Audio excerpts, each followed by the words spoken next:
Hello guys, welcome back to the channel. Today we will show you how you're going to reset your iPhone. Resetting your iPhone can help fix issues or improve its performance. A factory reset erases all data on your iPhone including contacts, messages, photos and apps. You should only try a factory reset if your iPhone is experiencing a significant issues and other solutions haven't worked.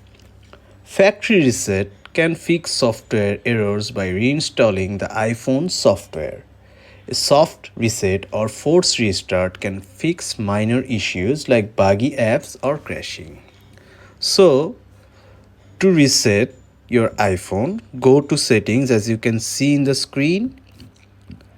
You choose General. In this section, you will find a transfer or reset iPhone option. Tap it. Then you choose accordingly. You choose either reset or erase all contacts and settings. So that is how you can reset your iPhone. That's it for today. Thanks for watching.